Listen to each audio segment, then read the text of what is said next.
Hey guys, and welcome to Quality Shot. I'm really excited to be joined by Steven from The Slice, and we're going to be going over the French Open and previewing that. So really exciting tennis ahead. But first of all, Steven, how are you doing, mate? Doing really well. Looking forward to the tennis coming up here at the French Open. Thanks for having me on.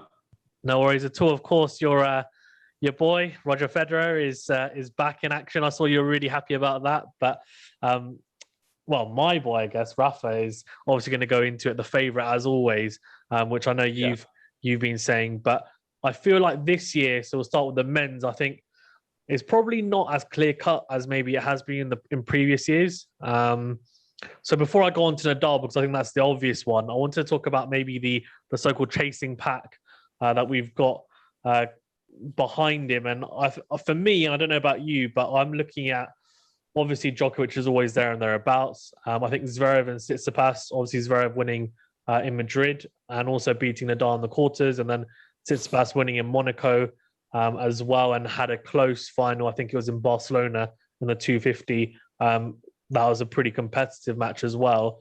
But I guess normally I would be saying Thiem as well, but Thiem has just gone completely off the radar. So we'll touch upon him in a little bit. But did you agree? Do you think those three are kind of the chasing pack, and where do you order them in terms of guys to challenge going forward to the title? Yeah, that's definitely the chasing pack. Like, I think, it's obviously Nadal way ahead, and then Djokovic behind him. And then it's those three guys. I think you're right. Like, if Nadal wasn't going to win it and Djokovic wasn't going to win it, I would say it's, in other years, like previous years, I said I thought Thiem and Djokovic had the same chance to win.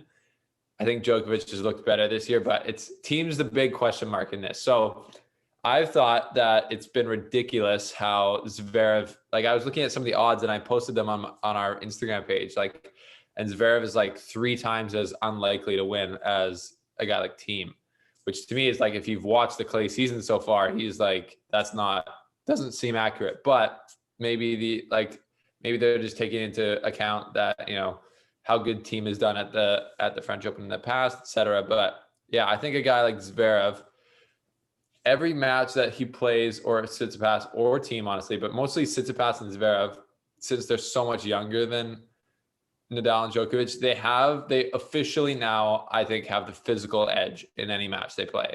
So they're younger, they're bigger than both those guys, and they can go longer without breaking down, I think. And even though Djokovic is still a beast, we've seen him waver in longer matches, and he's just used his million other things that set him apart from other players to get through, like beating Zverev in the Australian Open. Like, Zverev had quite the stranglehold on that match, but he just didn't have the mental fortitude to stay there and get the second break, and then Djokovic was able to like manipulate him and do his thing, right? But just every match they come into, I see these younger guys as having the physical advantage, and I think that's a big deal. So especially when it comes to the clay. So it's all about like the draws, how it's going to work out. It's going to be really interesting with Nadal being the 3rd seed. It's a 50% chance whether he'll be on the same side as Djokovic or not. So that, if they're on the same side, that just makes a huge, because then only one of them is going to be in the final, right? So then it's just crazy. If it's not, then it's like you're expecting Djokovic and Nadal to be in the final. But the thing is, with Zverev or Tsitsipas, if they play either of these guys, they got to win like the first set, but like they have the game, they have the physicality to beat these guys. It's just, are they mature enough now to actually believe they can get over the line and get it done? So that's going to be super interesting to see. It'll be disappointing if they lose before meeting Djokovic or Nadal, which we've seen every other year. The only other guy who's been able to challenge those two guys is Thiem, obviously, and Thiem's beat Djokovic straight up in 2019 when Djokovic was playing really well. But that's the question mark, like you asked. But with Thiem, he seems like he's fallen apart, but I don't know. He's taken time off, and he hasn't been as active, but I think he's building up and he's trending in the right direction. He had a bad loss to, I forget who it was, or I guess, he lost to Norrie in Lyon. Not great. But he had a bad loss to Filip Krajinovic before the U.S. Open last fall, and he ended up winning it. So interesting. And yeah, I don't know. I think he could, I'm never going to count Thiem out. And if he gets a few, like 3 or 4 matches under his belt at the French Open without playing anyone too tough, he'll be a force to reckon with for sure. Yeah, I agree. I think it's interesting. You made a few points about Thiem, and I think maybe I'm too quick to write him off. And I think it's probably, as you said, the bookmakers are putting him above Zverev because of his past, I guess, results in the French Open, making finals, beating Djokovic as well. Tsitsipas, I guess, was the other guy who, like Zverev in the Australian Open, he ran Djokovic really close last year in the French, in the semis, I think it was, and he actually looked really strong, and then he just faded in the kind of the back end of that match. But I think physically he's probably a lot stronger now, and I think the biggest thing for me about this chasing pack and whether they can beat Djokovic and Nadal is maybe the mental aspect more than anything, really, because I feel like, especially someone like Djokovic, who's mentally, he's just been phenomenal, I think, in that aspect for a number of years now, but especially now, I feel like he has that slight edge going into matches. And if it goes to a tiebreak, I feel like deep down those guys think, oh, okay, it's a bit of a lottery here. And then he's already thinking, they're probably thinking to themselves, you know what, he's going to come out, all guns blazing here, and we're going to get blown away, or he's just going to get everything back, and it's frustrating. So I feel like for them, it's more just, can they get over that slight mental block? And I feel like getting some wins over those two has definitely helped. So Zverev obviously beating Nadal in the clay court season recently as well has helped. I think that'll help his confidence going forward, because he definitely, I feel like, Tsitsipas as well, I guess, but Zverev has got a very complete game. The biggest thing for him has been the mental side. His serving, like double faults, just out of nowhere, he gets the yips, and he'll just serve like 3 or 4 doubles and, consecutive service games, and that really hurts him. But I think that's going to be key going into the French Open. In terms of Djokovic, because you said he's second favourite, a lot of people were saying, actually, maybe Tsitsipas has got a better chance, but then obviously he did really well, Djokovic, in the recent Masters tournament, getting to the final, and then had a pretty nip and tuck final. I watched it live, and I thought, Nadal played well in spurts, so did Djokovic, but I thought it was pretty seesaw for the most part. And then Djokovic kind of fell away a little bit towards the end, but he had played, I think, 1.5 matches the day before because of the rain. Yeah. So that's, to be fair, a little bit understandable. What do you think in terms of his chances? You obviously said he's second, but I guess, can you see him, if he gets to the final, can you see him beating Nadal? And I don't know if you watched that. I'm assuming you watched the Rome Masters final, or at least parts of it. I don't know about a time difference, but what do you think he needs to do? Because one thing that I thought was really interesting is he did actually utilize a drop shot, which obviously backfired so badly in the French Open last year, where Nadal just chased everything down.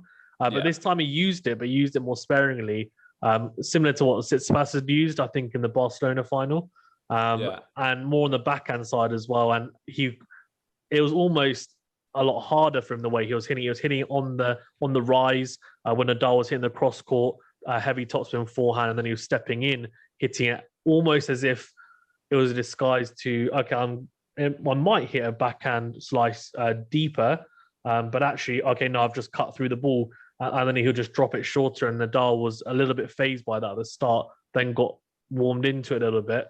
He also tried to utilize like this backhand slice, kind of hit almost basically crunching the line with it, and then spinning off, so that Nadal had to hit backhands, and he couldn't run around the backhand, and I guess dictate with the into-out forehand. What do you think about that? Can you see a possibility where Djokovic beats Nadal if they do get to the final? And do you see him having a very big run to the final, and also, I guess, going forward? Because he said that he's now wanting to peak and he's really up for it, but he says that all the time. But I feel like both these players have peaked potentially at the right times. And what are your thoughts?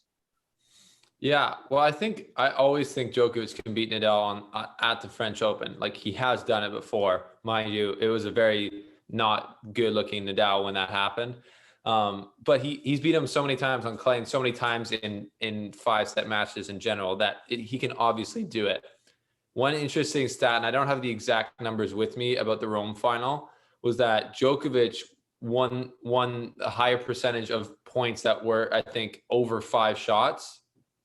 And you've probably seen this, but then Nadal like dominated the points that were like 1 to 4 shots. And what are the most shots in a tennis match are between 1 and 4 shots. So, like, that's just a fact, even on clay. So Nadal was doing a better job at, like he's done and like Djokovic has done later in their career, trying to end points quicker and be more aggressive because they don't want to play super long matches.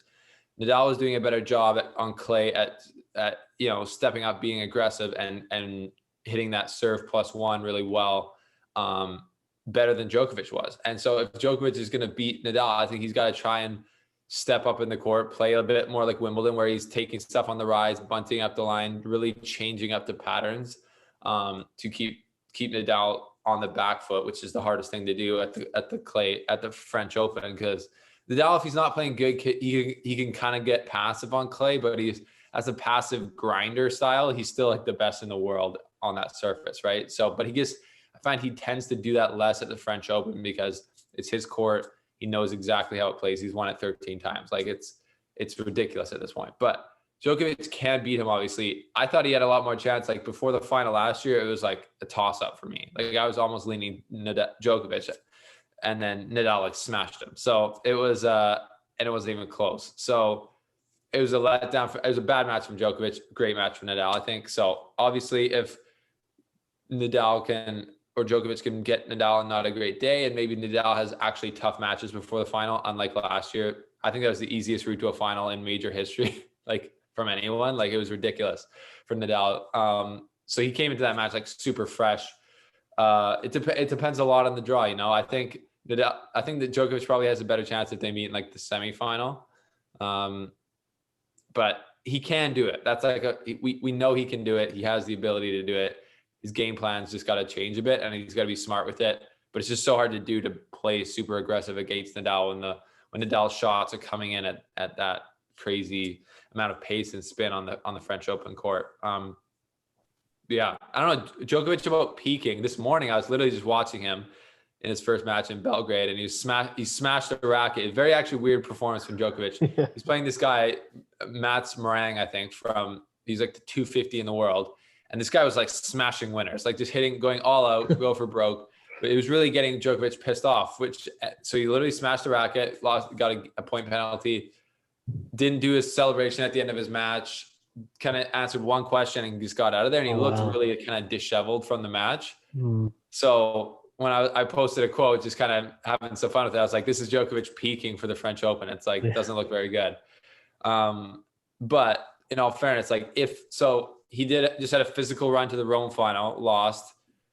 If he goes all the way through Belgrade, they probably won't be, it's like literally almost like a challenger tournament. Like it won't probably be that very physical for him. But if he goes all the way to Sunday, wins, and then he plays his first match at the French Open on Tuesday, probably, it's like there's no break there for him. So is he going to be peaking at this point at 34 years old, playing like 3 weeks straight or if he goes to the final of the French Open, that's 4 weeks straight of tennis, of tournaments. I don't know. Is that good planning for him at this point? I don't know. It's I guess he could have pulled out of Belgrade, but it's his hometown, so he might not have wanted to. But that is a lot of tennis. So that's just something to think about. If he meets like a really fresh Zverev in like the quarterfinals somehow at the French, that's scary territory if you're a Djokovic fan, I think. Yeah, agreed. I think he actually is mainly playing it because I think he lost in the semis to Karatsev in the first Belgrade Open at the start of the clay season, and I think he was really upset about that. So he thought he'd come back, and I reckon if he'd won that, he probably would have just pulled out of this one. But interesting that he's I don't know whether it's chinks in the mental armory, but he does get slightly more annoyed than I'd expect in certain moments, and I don't know. It's weird because it doesn't tend to affect his matches too much, but sometimes I'll see that against Nadal, it was almost like he had 2 or 3 games where he was almost there for the taking, and I think he served like 2 or 3 doubles in one of the games, and I was like, what's going on? And he was just rubbing his shoulder as if I was it's hurting, and the next thing you know, it was fine. And I was just like, okay, like he's obviously just really something just bothering him. He's just really irritated. And that happens. But normally he's not super outward like that. But it was interesting to see. I guess mentioning then Karatsev, because I want to get your thoughts on. I guess we've obviously got, as you said, Nadal, Djokovic, and then I think we're saying, Tsitsipas, Zverev, and then maybe Thiem is in and around there as well. Hopefully, if his form he peaks, let's say, come the French Open, which you never know, and he is he's just a class player for sure. But Berrettini and Karatsev have had pretty good clay court season, especially Berrettini. I mean, he did really well, won the Belgrade 250, beating Karatsev in the final, and also got to the final of, I think it's Madrid, if I'm not mistaken. And Zverev beat him in Madrid. So, look, I mean, he has had a really, really good clay court season by his standards from prior years. And Karatsev obviously is just on the rise anyway. He made the semis of the Australian Open and now seems to just be one of the certains to get to the quarters of a tournament, at least in these Masters tournaments anyway. So what are your thoughts on both of them? And can you see them, I guess, maybe not challenging for the title, but can you see them making the quarters, semis, maybe upsetting some of the so-called bigger names come the draw? Yeah, for sure. Like with Berrettini, he's got a really, really nice clay court game. And he's got so many weapons that I think he could be a big threat to, like, if he met with like Zverev or Tsitsipas or Thiem, or Nadal or Djokovic on a hot day where the ball's really bouncing. Like, I think they wouldn't like that to see that matchup. That's for sure. So he's dangerous. He's young. He's huge. He's definitely, I would say, like a dark horse, not for like the title maybe, but just like for an upset for sure. Same with Karatsev, and it's just so crazy that before the Australian Open, I think we might have spoken, and then he wasn't even a name that anyone was talking about, right? Like nobody was talking about him. And then ends up making the semifinals, and he's played so well since then. Now he's just the top 20 household name. Like he's just like, and he's better than that. Like I would take him over a lot of guys who are ranked higher than him still if they were in a matchup. And on clay, he looks really good. His shots are just so compact and powerful that it's just beautiful to watch. Like I love his backhand up the line. It's like Andre Agassi-esque, just like kind of short backswing, but super able to just like put the lights out with one strike. So really cool to see. And he's got that kind of mental swagger. Like he beat Djokovic in Belgrade. Djokovic wasn't really playing bad. It was like Djokovic probably should have won that match. He had like 24 points break points that he didn't break on, which is crazy. But that shows the mental fortitude from Karatsev. So he's again another player that I don't think any of the top guys want to see in their quarter of the draw or their section of the draw. So he'll be interesting. Again, don't see him winning the title. But to be honest, I think I put a few units. I've been sprinkling a couple bucks on some outright winners, and I put some on Nadal. I think I put some on Zverev because the odds were just so crazy. I think I put a little bit on Karatsev just for the Cinderella run. So I don't know. He's got the magic pixie dust right now. Anything he touches is a storyline. So you never know with Aslan the Lion. Yeah, you never know for sure. What about Rublev? What do you think about him? I mean, do you think his game, I feel like, is probably slightly more suited to the hard courts because of how flat he hits the ball? What do you think? Does he have much of a chance, or is it more just he'll be looking to get to the second week? Yeah, I don't know. I feel like he'll be like more looking to get to the second week. Kind of. He seems like he beat Nadal obviously in Monte Carlo, but I think he lost the next match. He's got great. He's unbelievable, and especially on the hard court, he's unbelievable. But I feel like he runs out of steam, or he runs out of like body mass to use the power that he has against like the bigger players. Like, so we saw him play really good in Melbourne, and then get beat 3 sets in a row by Medvedev. It's just like, and he lost to Karatsev. I don't know. I think he's getting the yips maybe a little bit with how much success he had last year. Again, obviously he's super dangerous, and I think he could take a set off a guy like Nadal at the French Open, but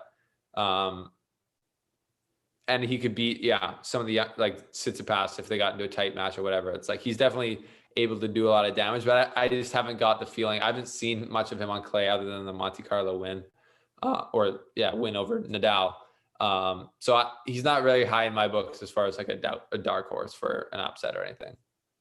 Yeah, no, agreed.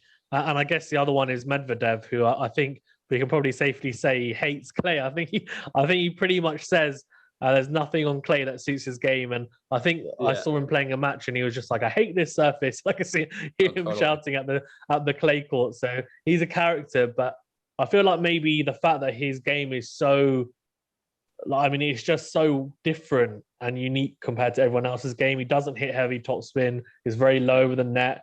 He thrives off the hard courts where it just skids on and it helps him, gives him extra pace. And he's able to counter punch on the clay. It just kind of slows up. It doesn't really help his game whatsoever. What do you think? I mean, is it for him? Is it just get as far as possible? Yeah, for him, I think it's like make the second week, like would be a win for him.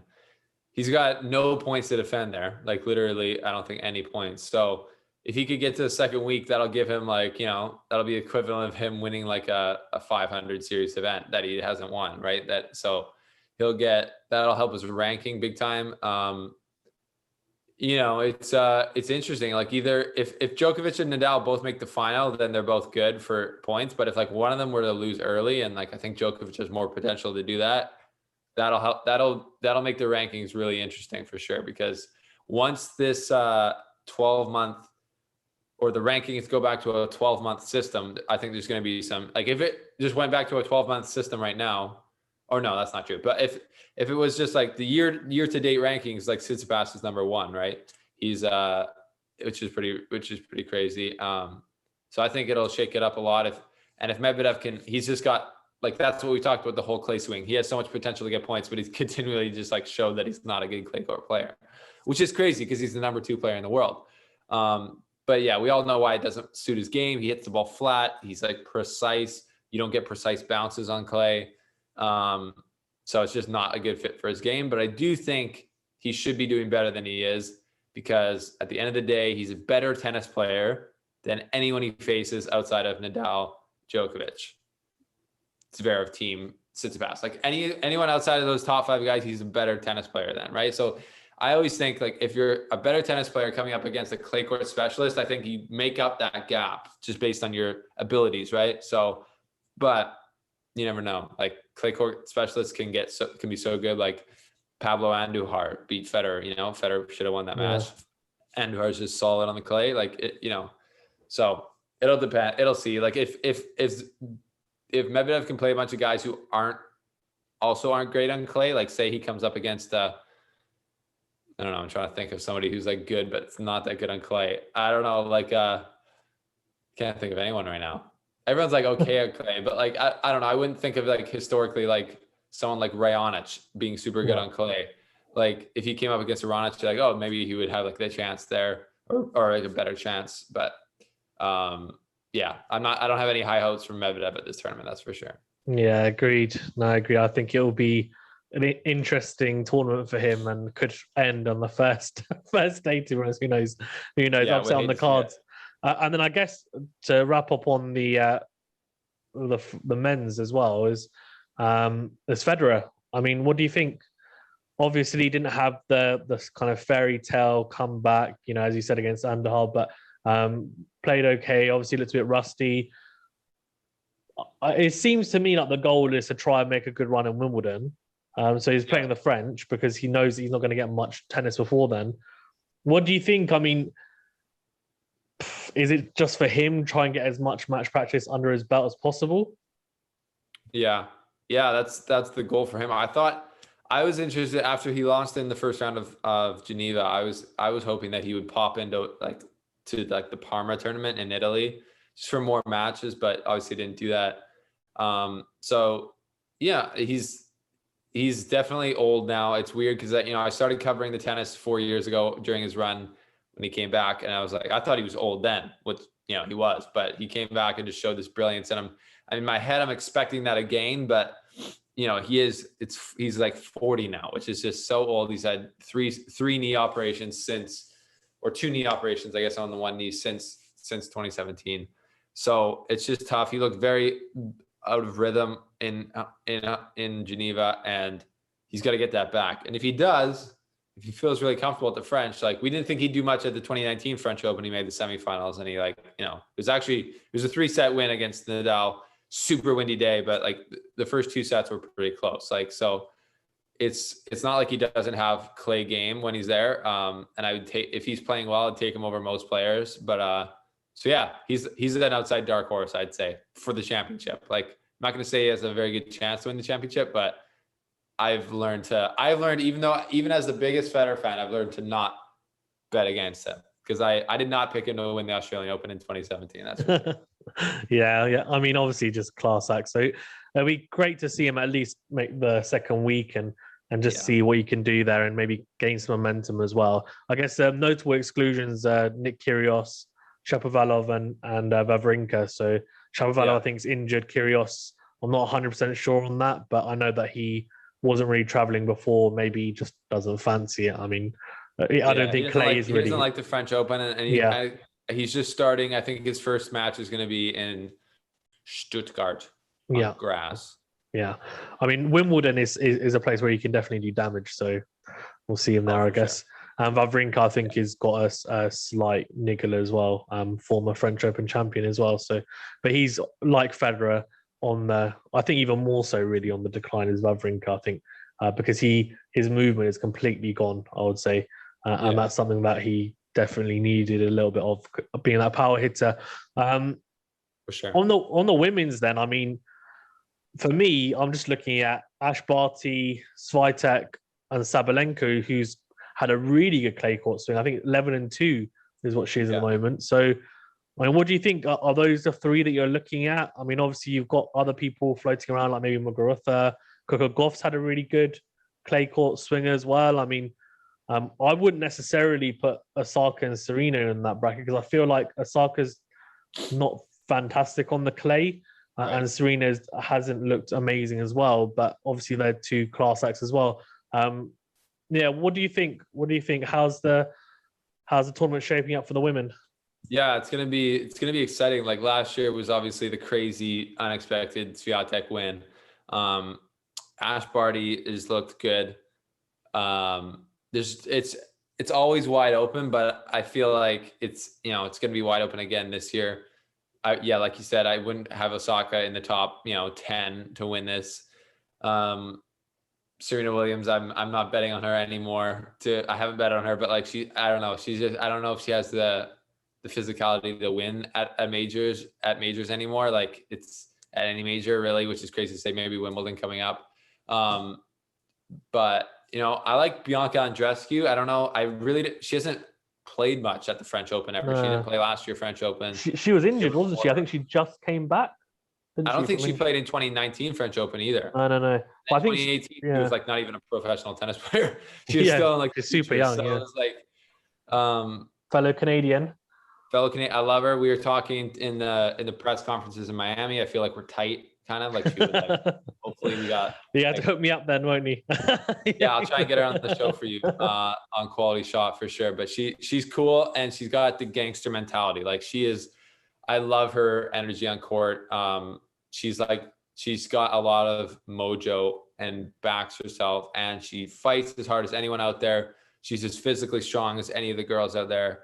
And she tends, I feel, to get, when it's tight in matches, big points, she kind of just comes up with them somehow. It's a lot of times she'll back herself. She'll be ahead in a match and then she'll give it back and then she'll just win it in that like kind of epic fashion. But again, we don't have much of a litmus test for her on the clay. So that'll be interesting to see. She is playing in this week. Yeah. I forget where. But yeah, I don't know. To me, it's a wide open field on the women's. Obviously, Barty seems like the best women's tennis player in the world right now. I think, well, she's number 1 ranked, and she's, backed it up in winning the Miami Open, looking really good there. So if I had to pick anyone, it'd probably be her. But yeah, there's going to be Swiatek's going to want to, she like last year, she came out of nowhere. And then now this year, she's like, oh, I'm a Grand Slam champion. It's like probably done her some good, done her some bad. Yeah. But she's going to want to obviously defend her title. So I'll be looking at her as well. And then my girl, Bianca, I'm going to back. Yeah. She's a bad woman, and she can take out anyone, I think. Yeah, the Rome Masters was almost embarrassing for Pliskova even. I mean, double bageled. Carnage, absolute. I've never seen that before, I don't think. Absolute carnage. WTA organizers have to just be like shaking their head, being like, how did we let this happen? Yeah, exactly. Savage. Like, could you imagine seeing that on the men's? No, I mean that I was saying actually when I reviewed it, I don't think I can remember the last time that's happened, because sometimes you might see a 6-love 6-1 and someone they'll just eke through it and they've just been so bad, but you just think surely you can just hold one service game. I was saying, even if it was me like playing your local club and you play like a county player or a national player, but even then I just think I'll just be so embarrassed, even if it's someone's so much better than me. And for her, she must have been absolutely petrified afterwards. I mean, she looked like she was okay, but I was like, surely she can't be, because it was just crazy. I mean, Swiatek obviously played quite well, clearly, but Pliskova just crumbled really, and I think she served quite a few double faults as well, which didn't help. And Swiatek, it's funny, she said, I was talking to my coach and I didn't even know what the score was. And she was saying, after the match, she was like, is it 6-love, 6-love? And he was like, yeah, it was. And she was like, I didn't even know that. And I'm like, that just adds even more insult to injury. Like, it wasn't even worth her while to know the score because she was cruising so much. The walk in the park, she's casually just dishing out bagels.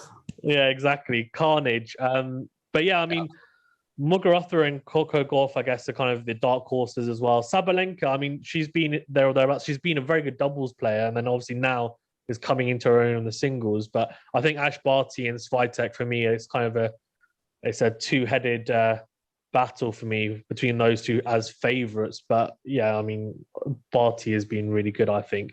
A big exclusion is Halep, isn't it? I think she's injured from what I know. Calf injury. It's always sad to see someone of that stature missing the tournament, but yeah, I'm not sure what's actually going on with her. But yeah, she'll be missed for sure. Yeah, I think she tore her calf actually in the Masters tournament in Rome. Yeah, she was winning. I forgot who it was against, but yeah, she tore her calf. So I'm assuming that's why, I think, from what I've seen. But yeah, and actually I forgot to ask you, in the men's then, who are you backing to win? Well, you cannot bet against Nadal. Like, I'm backing Nadal to win for sure. He's looked like he's peaked. He won Rome. Like, it's classic. I think 2018 or 19 was like a direct carbon copy. Like, he didn't win any tournament or any of the Masters 1000s until Rome. And then he won the French Open. So he's won it 13 times. You'd be an absolute idiot to bet against them. We'll see how the draw works out. If he's on the same side as Djokovic, that'll be interesting. If he's in the same quarter as someone like Berretini, interesting. But he's the huge favorite to win. Yeah, I agree. I think, I'm going to say that anyway as a Rafa Nadal fan, but I'm really intrigued actually, because I feel, I don't know, I definitely, as you said, it's hard to back against him because of his past record, etc. But I just feel like this year is closer. He's still favourite, but just favourite. Do you know what I mean? And there's more people. Before for me, it was Nadal, and then you've got maybe Djokovic and Thiem. Now you've got Nadal, then you've got Djokovic, Thiem, Tsitsipas, Zverev. And then below that, you've got Berrettini, and then maybe others as well. So that are chasing. And Federer obviously didn't play the French last year, if I'm not mistaken. So this year he is playing it.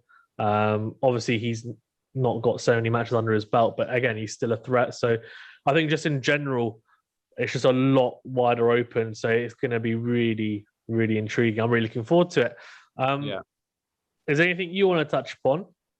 No, I think that was a good point. I think Nadal is more beatable than, each year that goes on, he's got to be more beatable than the past, right? So, and he's seen, like, he could have lost to Tsitsipas in Barcelona. He easily could, like, arguably, like, he got fairly lucky to beat Shapovalov in Rome. Like, he was down, like, match point a couple times. So, if he had lost that, like, what would we be thinking about Nadal's form coming into this? If he had lost in, like, the third round of the Rome Masters, right? So you're right. Like, he's definitely not looking invincible on clay. And there's a lot of guys out there who I think believe they can beat him now. So it'll be very interesting, I think. But yeah, it's going to be a good tournament. I'm looking forward to it.